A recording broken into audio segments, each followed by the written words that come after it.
This session provides an overview of career planning and provides the foundation for the rest of your working life. The PowerPoint presentations for this class include material adapted from supplemental teaching material provided by the Houghton Mifflin Company and from the resources of instructors at Texas Tech University. In this course, we have focused on accumulating, managing, and protecting your assets. Now we are going to focus on the engine that generates the assets to be managed in the first place, which is you, or your income earning ability more specifically. Our main learning objectives for this week are outlined on this slide. Keep these in mind as we proceed through the week. Good careers don't just happen. They require careful consideration and planning. When you launch your career, the time for bouncing from job to job in search of $2 more an hour is over. Here is the overview of the steps in successful career planning. Create your career goal and plan. Clarify your interests. Review your abilities, experiences, and education. Identify your values. Consider costs, benefits, and lifestyle trade-offs. Align yourself with tomorrow's employment needs. Take advantage of networking. Target preferred employers. Be willing to change career goals and plans. We will now go into each of these steps in greater detail on the slides that follow. To start off with, let's set a few definitions to guide us in our objective. Career goal. Identifying what you want to do for a living, whether a specific job or field of employment. Career plan. Identifying employment that interests you, fits your abilities, skills, work style, and lifestyle, and providing framework for strategically guiding you toward reaching your career goal. Take a moment and think about how this would apply to you. Which one comes first? That's right, set goals, put them in writing, and then develop a plan that meets your goals. What interests you? We are talking about areas that interest you in which you could see yourself working next year or in 10 or 20 years. This is worth exploring. Most university career centers offer these kinds of tests. If your university does not, you could take one online at these websites. I would strongly encourage you to take one. Think about the tasks that you are good at. Are you well organized? Do you have good computer skills? Or are you good with numbers? What experiences do you have where you have used these skills? What courses have you taken that have developed these skills?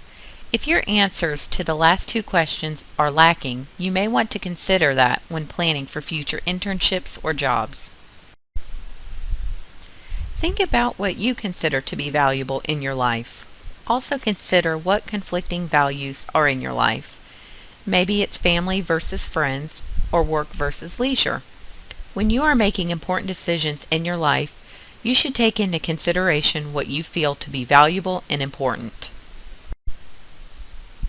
When thinking about career choices, you should consider what the costs and benefits are of each and how they relate specifically to you and what you think is important. Also, consider what comforts and enrichments you want to be near. Some of the options are an urban versus rural setting, how close you want to live near your work, or if you want to rent or own a home. Right now, your focus is probably on graduating and finding a job. Something else to consider at this time is what and where the most desirable jobs will be once you are on the job market. You may need to review what tools you have now to see if they align with where you want to be in the future, so that you have time to create a plan to acquire them to make yourself more marketable to potential employers. Networking is a very valuable tool that can be used to successfully land a job. Updating and adding to your network list will assist in your job search since the majority of job openings are not listed in the want ads. Therefore, information about a job that could be a good fit for you may come from someone you know. Part of the career search process includes finding potential employers that would be a good fit for you. You can start this process by visiting company websites and learning about the industry itself. One aspect that might be important to you are employee benefits. The information you find will help you to target and narrow the field for employers. Your career goals and interests can change over time.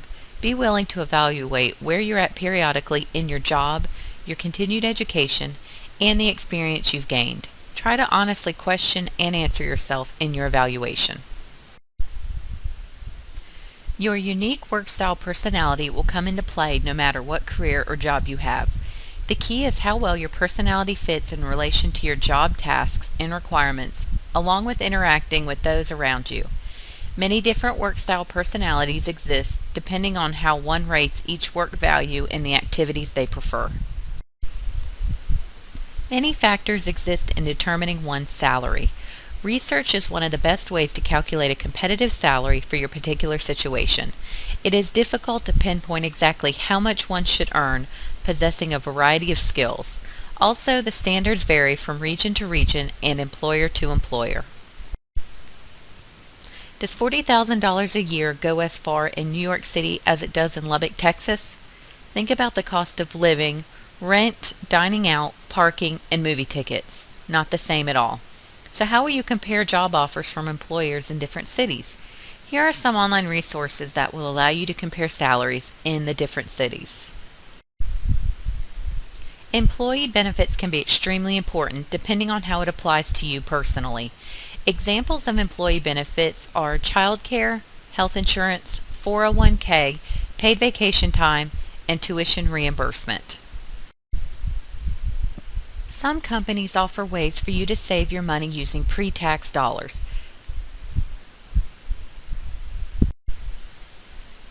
Many laws exist to protect people during the hiring process and while working for an employer.